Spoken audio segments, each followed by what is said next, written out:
On April 15, 2026, Atiku Abubakar sat before cameras on Arise television and delivered 4 separate political messages in a single interview that contradict each other, and yet, taken together, tell you more about the state of the ADC coalition's internal politics than anything that has been published in the Nigerian press since the coalition was formed.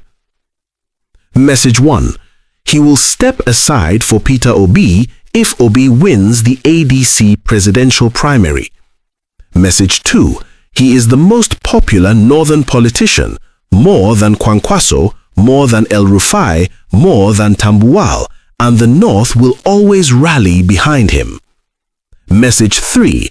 The Southeast is Peter Obi's political base, and the South-South belongs to Amechi, while the North remains his. Message 4. 2027 is his last outing, incontrovertible, final, done. Now, hold those 4 messages together and ask the question that AFRONEWSHQ is built to answer.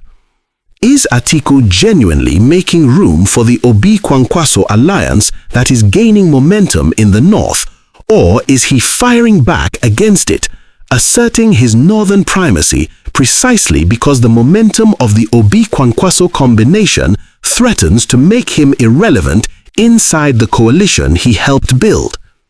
The answer is both, simultaneously, and understanding why both things are true at the same time is the most analytically important thing you can know about the ADC coalition's internal dynamics right now.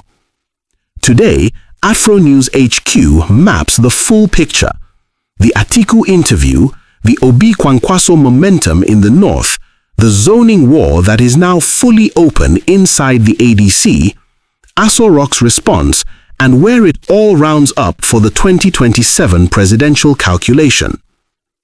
Most channels will give you one side of this story. Either Atiku is generous and stepping aside, or Atiku is fighting back and asserting dominance. We are going to show you that it is both, why it is both, and what that means for a coalition that cannot afford to be both things simultaneously for much longer. Subscribe, because this is the analysis that maps the contradiction rather than picking a side. What Atiku actually said and why the contradictions are the story. Let us build the Atiku interview precisely, because the specific language he chose matters as much as the positions he stated. On the presidential ticket question, Atiku said, "Yes, I will step aside for any winner if Peter Obi is a contender." Of course, what is difficult there? It is democracy. It is either you go through consensus or you go through election. He confirmed that 2027 would be his last outing, incontrovertible, final, done. On his northern political standing, he said, "Can you tell me, among the current leaders in the North, who has more votes than I have?" Talking of leaders like Tambuwal, Kwankwaso, El-Rufai, and also the emerging political leaders, none of them have got that northern vote as much as I have got. He specifically addressed Kwankwaso. Even within Kano, his influence is now divided, and he declared, "The North still remains my major political base. The majority of the North will always come together. The North will always rally behind me, because that's my political base, as the Southeast is the political base of Mr. Peter Obi." The contradiction that the interview contains. Now, read those 4 messages together with the analytical clarity that AFRONEWSHQ applies to every political statement. Message 1 says, "I will step aside for Obi if he wins the primary." Message 2 says, "I have more northern votes than Kwankwaso, whose influence is now divided even within Kano." These 2 messages are in direct structural tension. If Atiku genuinely believes he has more northern votes than any of his coalition partners, if he genuinely believes the North will always rally behind him, then his willingness to step aside for Obi is not a concession rooted in political realism. It is a concession rooted in political strategy. He is publicly pre-committing to a graceful exit from the presidential contest while simultaneously asserting the northern political authority that makes him the coalition's indispensable patron regardless of who carries the ticket. In other words, Atiku is not stepping aside. He is repositioning. He is moving from presidential candidate to northern kingmaker, from a man who runs for president to a man whose coalition support is the difference between winning the north. That repositioning is not a defeat. It may be the most sophisticated political move Atiku has made in 6 presidential cycles. The zoning argument, what it actually signals. Atiku's zoning argument that the South has spent more years in the presidency than the North and that a rigid southern rotation is not mathematically required is the most politically combustible thing he said in the entire interview. And the presidential spokesman Bayo Onanuga fired back in a post on his verified X handle, describing Atiku's zoning arithmetic as dubious and brazenly self-serving, and adding a pointed parenthetical, "Peter Obi, get ready to bolt away." That parenthetical is the Asorok communications team's most precise attack on the ADC coalition's foundational cohesion. If Atiku is publicly contesting the zoning principle, then the Obi camp's foundational demand that the presidential ticket must go south is being challenged by the coalition's most senior northern figure. That challenge, if it escalates, breaks the coalition before the primary happens. Whether Atiku's zoning argument is a negotiating position designed to extract concessions from the Obi camp or a genuine challenge to the southern ticket principle that, if maintained, fractures the coalition, is the question that the next 30 days of ADC internal politics must answer. We will return to it in the verdict. The NNPP's response to Atiku's claims about northern political supremacy and what it reveals about the actual state of Kwankwaso's hold on the Kano political infrastructure that is the most important single variable in the Obi-Kwankwaso northern momentum story will be addressed later as we move on. What the northern momentum actually looks like. The documented evidence. The Obi-Kwankwaso alliance's northern momentum is not a media narrative. It is a documented sequence of political events that has unfolded over the past 6 weeks with a specific geographic and institutional logic. On March 22, 2026, Obi visited Kwankwaso in Kano and was warmly received by Kwankwasia members. The visit was not a courtesy call, it was an operational signal. Obi appearing inside Kwankwaso's political home territory, being received by the Kwankwasia movement's membership and demonstrating the cross-ethnic and cross-regional appeal that the constitutional arithmetic requires. On March 30, 2026, the ADC held a massive rally in Kano. Kwankwaso formally joined the ADC at this event in what is now documented as the single most consequential defection in the coalition's northern architecture. Nasiru Yusuf Gawana, the APC's 2023 Kano governorship candidate, was also formally received into the ADC by Kwankwaso at his ward in Kano the same day. The rally attendance demonstrated a ward-level mobilization capacity that the ADC had not previously shown in any northern state.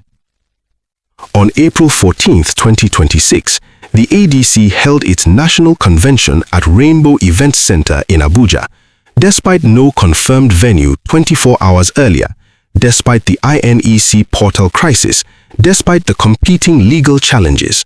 Over 3,000 delegates attended from all 36 states and the FCT. Obi was present, Atiku was present, Kwankwaso was present. The 3 men who received 15 million votes in the 2023 presidential election occupied the same convention floor, and the Obedient Movement's coordinator, Tanko Yunusa, publicly stated that the convention's atmosphere reflected the delegates' preference for an Obi-Kwankwaso ticket. On April 17, 2026, today, a prominent ADC figure, Ibrahim Abdul Karim, publicly called on Atiku to withdraw from the ADC presidential primaries and back an Obi-Kwankwaso joint ticket. Abdul Karim argued, "We have very strong movements, the Obedient Movement and the Kwankwasia movement. Those around Atiku are not telling him what they are supposed to be telling him." He added that stepping aside would allow Atiku's legacy to be honored by future generations, and that timing is everything in politics. This is the time of the South. The NNPP's counterclaim. The NNPP has fired back directly at Atiku's claim that Kwankwaso's influence is confined to Kano and divided even there. NNPP spokesperson Olaposi stated that members of the Kwankwasia movement who followed Kwankwaso into the ADC represented only a minority of the movement, cautioning against interpreting their actions as the stance of the entire movement or the NNPP. He further alleged that a significant portion of those who initially appeared to follow Kwankwaso have since aligned with the APC, following Governor Abba Kabir Yusuf's APC defection. The documented evidence supports a middle position between Atiku's dismissal and the Obi camp's maximalist claims. Kwankwaso's March 30 Kano rally demonstrated real ward-level mobilization capacity. The physical attendance and organizational coherence of that event is not consistent with a leader whose political base has been comprehensively fractured. But the NNPP's contention that the Kwankwasia movement's ADC-aligned wing is a minority of the full movement is also plausible, given the Kano governor's APC alignment and the resulting division of the Kwankwasia institutional structure. The most important thing to understand about the Obi-Kwankwaso northern momentum is that its political significance does not depend on Kwankwaso delivering all of the Kwankwasia movement. It depends on him delivering enough of it to cross the Kano state constitutional threshold. In 2023, Kwankwaso received approximately 1.5 million votes nationally, the overwhelming majority in Kano state. If the ADC-aligned Kwankwasia wing, even if it is a minority of the full movement, delivers 500,000 to 800,000 Kano votes in addition to Obi's 2023 urban Kano performance, the Obi-Kwankwaso ticket crosses the 25% constitutional threshold in Kano state. That is one of the hardest northern constitutional threshold requirements available, a state with over 5 million registered voters that went heavily for Kwankwaso in the NNPP in 2023. Converting even a fraction of that Kano base to an Obi-headed ticket is the specific achievement that changes the 2027 constitutional arithmetic. Atiku's dismissal of Kwankwaso's Kano influence as divided and confined is politically motivated. It serves Atiku's assertion of northern supremacy. The electoral mathematics suggest it is also analytically wrong about what matters. Peter Obi's own northern narrative, building the cross-regional case. Peter Obi has been constructing his northern political argument in parallel with the Kwankwaso momentum building.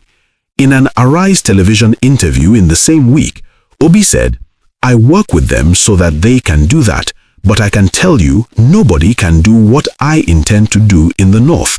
The biggest asset of this country is in the north, the uncultivated land, the agriculture. The criminality we face in the north today, I will deal with. Nobody can match my plans for the northern part of Nigeria." This is a precise and deliberately constructed northern messaging strategy. Obi is not asking northern voters to support him because of ethnic solidarity or political patronage, the traditional northern voting motivations that favor Atiku. He is asking them to support him because of a specific governance argument that his agricultural and security policy vision for the North is categorically superior to anything any northern candidate can offer. Whether that argument works at the ward level, where northern rural voters will make their choice, is the demand-side question that the Kano March 30 rally was testing.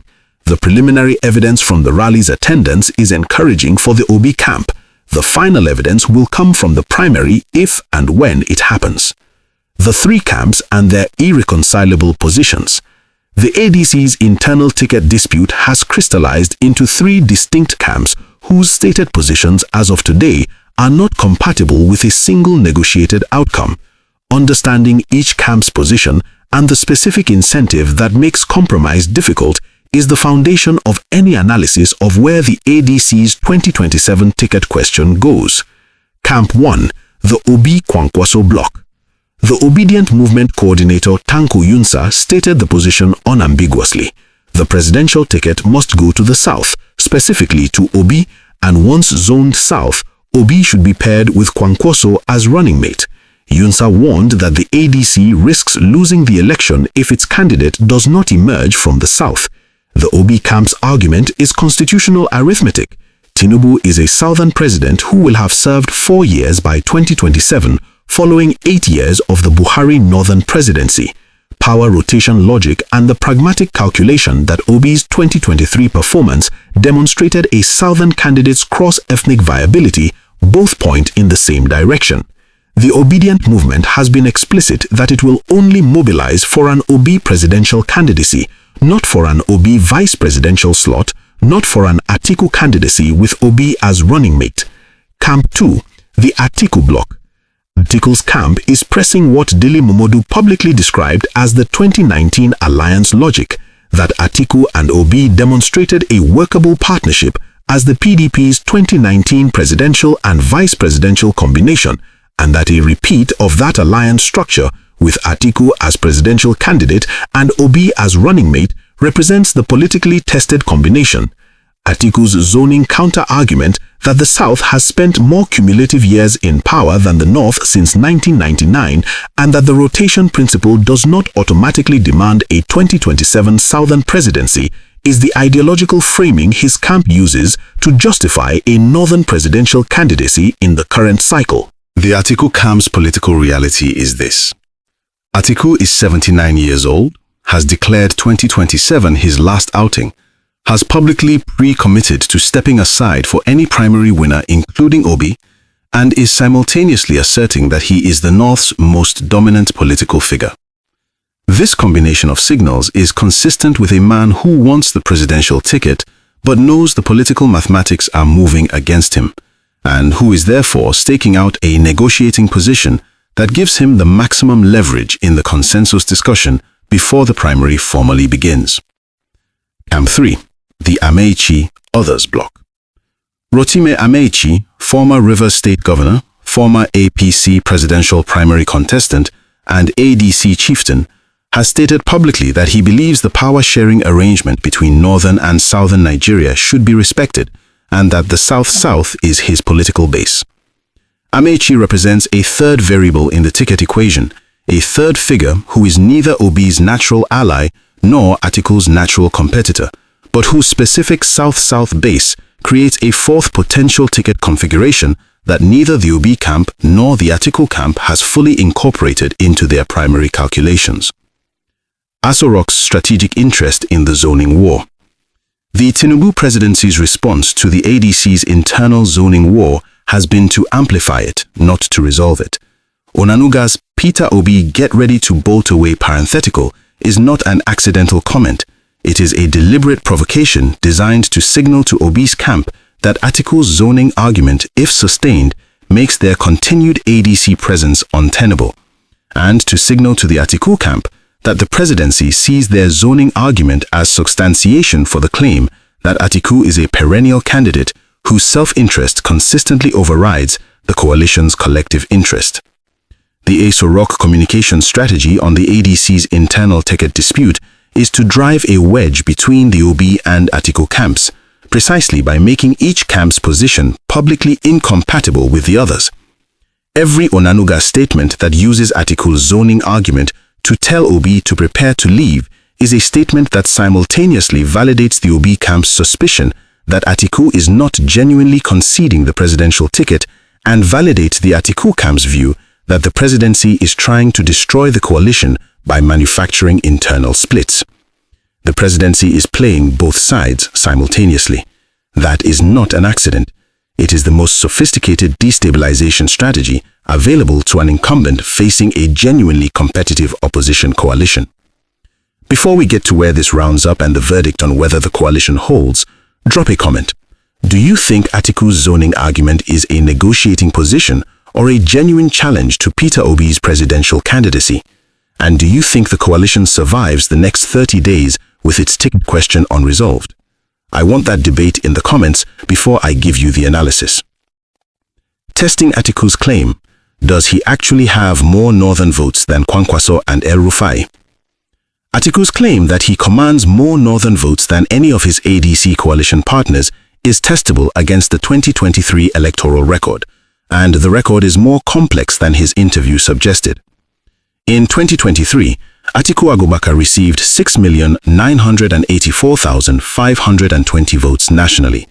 His northern performance was concentrated in the northeast, particularly Adamawa State, his home state, and the broader northeast zone where his patronage network is deepest. He performed competitively in parts of the northwest and north central. But his national northern vote total must be placed against the specific constitutional threshold question, not total votes, but the 25% threshold in each state.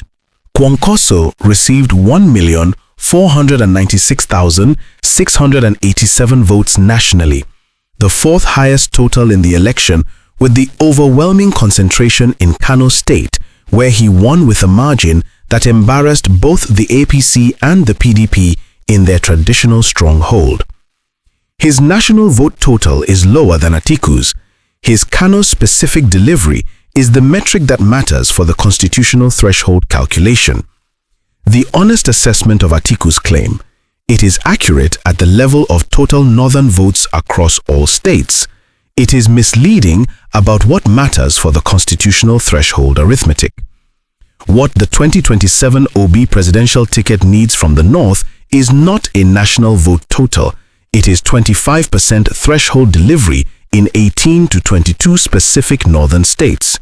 The northern machine that delivers total vote numbers across a wide geographic base, Atiku's model, and the northern machine that delivers concentrated threshold achievement in specific states, Kwankwaso's Kano model, are different operational tools for different electoral requirements. For an OB presidential ticket, both tools are needed. Atiku's broad northern reach, if genuinely deployed, converts scattered northern urban OB votes into state-level threshold contributions across the northeast and parts of the northwest. Kwankwaso's concentrated Kano delivery converts OB's 2023 Kano urban performance into a full Kano state threshold. The two are complements, not substitutes. Atiku's assertion that his northern votes outweigh Kwankwaso's is true in aggregate, but strategically misses the point of what the OB ticket needs from each of them. The northern momentum's three-layer structure. The Obi-Kwankwaso northern momentum operates at three distinct levels that must all function for it to produce the constitutional threshold results the campaign needs. Level 1, the Kwankwasia ward-level machine in Kano, the most organized political structure in the northwest, capable of turning out disciplined voter blocks at the polling unit level. This is the foundation of the northern momentum and the variable whose capacity has been most disputed since Kwankwaso's ADC defection. Level 2, the APC defector networks, Marafa in Zamfara, Nakudu in Jigawa, the Ringim local government structures, the former Kano Governor Kabiru Gaya, who have joined the ADC and represent a layer of ward-level political infrastructure below the headline figures. These networks, if activated, extend the Obi-Kwankwaso northern momentum beyond Kano into the adjacent northwest states where the constitutional threshold is within reach but requires organized delivery. Level 3, Atiku's northeast machine, which remains the most important single northern political asset for an OB ticket because it converts a zone where OB has no natural organic base into a credible threshold delivery mechanism. If Atiku's April 15 pre-commitment translates into his northeast machine deploying for OB, not merely not opposing him, the constitutional arithmetic reaches its optimistic range of 24 to 28 states. If Atiku's northeast machine sits on the sidelines while his public statements maintain the appearance of coalition unity, the arithmetic returns to the pessimistic range. The zoning argument, negotiating position or coalition fracture. We said we will determine whether Atiku's zoning challenge is a negotiating position or a genuine threat to the coalition. The honest analytical answer, based on the full record of Atiku's interview and the subsequent responses, is that it is a negotiating position that is being read as a genuine threat, and the difference between those two things matters enormously. Atiku knows that his candidacy for the presidency is not the dominant political logic of the ADC coalition. The obedient movement's energy, the diaspora funding, the youth voter mobilization, all of it is conditional on Obi's presidential candidacy. Atiku does not need to win the zoning argument to serve his interests. He needs to maintain enough uncertainty about the zoning question to ensure that his concession of the presidential slot is accompanied by maximum political compensation, his network's active deployment, his post-election governance position, and the coalition's formal acknowledgement that the northern machine that makes Obi's threshold achievement possible is Atiku's contribution, not Kwankwasi's alone. The Obi camp reading the zoning argument as a genuine threat and the Asorok machinery amplifying that reading is the political miscalculation that the coalition must avoid in the next 30 days. If the Obi camp responds to the zoning argument by treating it as a hostile act rather than a negotiating move, the coalition's internal temperature rises to the point where it begins to look to the obedient movement, to the international observers, to the APC defectors in the Northwest who are watching the coalition's internal cohesion like the same pre-collapse friction pattern that destroyed every previous Nigerian opposition coalition. The most honest assessment of where the ADC coalition stands today. AFRONEWSHQ will deliver the most honest assessment of the ADC coalition's current position that the documented record supports.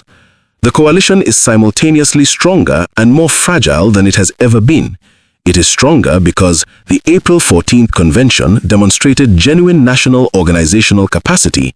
Kwankwasi's formal ADC membership adds the most important single northern electoral infrastructure the coalition has acquired. Atiku's public pre-commitment to stepping aside for Obi is the clearest signal yet that the 2023 fragmentation will not be repeated, and the ADC defector networks from the Northwest are adding ward-level depth that the coalition did not have 4 months ago. It is more fragile because the portal crisis remains unresolved and no primary can be conducted without INEC certification. The zoning argument is now openly contested in public rather than managed privately, which gives the Asorok communications team the material for daily internal coalition damage. The NNNP's counterclaim about the Kwankwasia movement's ADC-aligned minority introduces uncertainty about the Northern Momentum's true operational depth, and the ADC's internal factions, 3 leadership claimants, an unresolved convention legality dispute, a Supreme Court appeal on the party's recognition, make the party's administrative environment the most legally exposed opposition platform in Nigerian history outside an active electoral tribunal period. The 5 signals to watch in the next 30 days. First, whether Atiku's camp publicly drops the zoning counter-argument or escalates it. A public retraction or soft pivot from the zoning position in the next 30 days signals that the April 15 interview was a negotiating probe that has served its purpose. A sustained and escalating public defense of the anti-zoning argument signals that the Atiku camp is preparing a genuine presidential primary challenge rather than a graceful exit. Second, whether the Kwankwasia movement produces verifiable ward-level registration and mobilization activity for an Obi-headed ticket in Kano. Kwankwaso's formal ADC membership is a political declaration. Ward-level Kwankwasia mobilization for Obi is an operational fact. The second proves the first's significance. The absence of the second reduces the first to symbolism.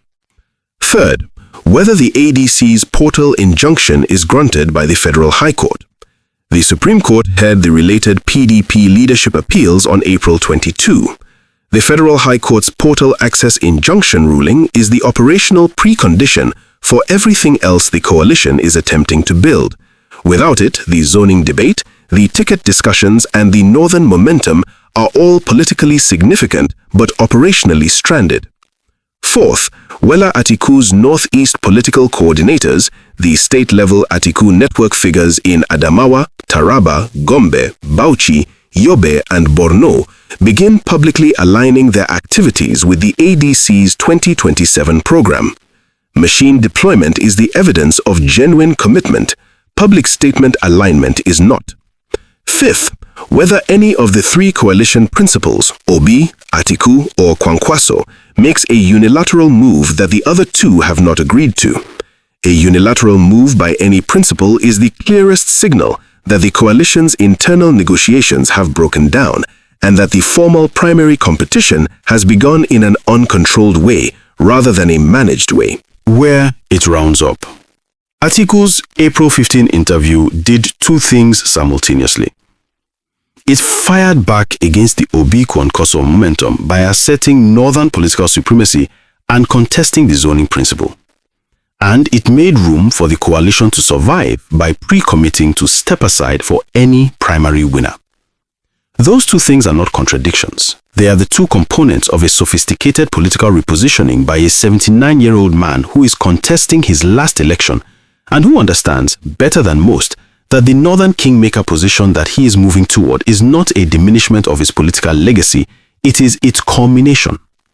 A Tinubu defeat in 2027 attributed to Atiku's coalition building and northern machine deployment for an Obi ticket is a more significant political achievement than a seventh consecutive presidential loss would be. The Obi-Kwankwaso northern momentum is real. The April 14 convention, the March 30 Kano rally, the cross-ethnic architecture of the Obi agricultural and security governance message, and the ward-level APC defector networks absorbing into the ADC coalition all add up to something that the 2023 opposition fragmentation did not have. A functional political machine in formation behind a coherent presidential candidacy on a ballot. But the gap between a machine in formation and a certified presidential candidate on a ballot is measured in portal injunctions, primary observation windows, and zoning debates that have broken stronger coalitions than this one. The Obi-Kwankwaso northern momentum is gaining. Atiku is firing back not to stop it, but to ensure that when it succeeds, the northern machine that makes it succeed is understood to be his. Whether the coalition has the internal discipline to manage that repositioning without fracturing is the question that the next 30 days must answer. You now have the full picture. Atiku's interview decoded, the northern momentum mapped, the zoning war analyzed, and the 5 signals that tell you where this is heading before any press conference announces it. Share this analysis. The 2027 election is being decided in real time in Kano ward meetings and Abuja backrooms, and understanding the architecture is the only way to read the headlines accurately. AFRONEWSHQ. Nigeria deserves better analysis. See you in the next one.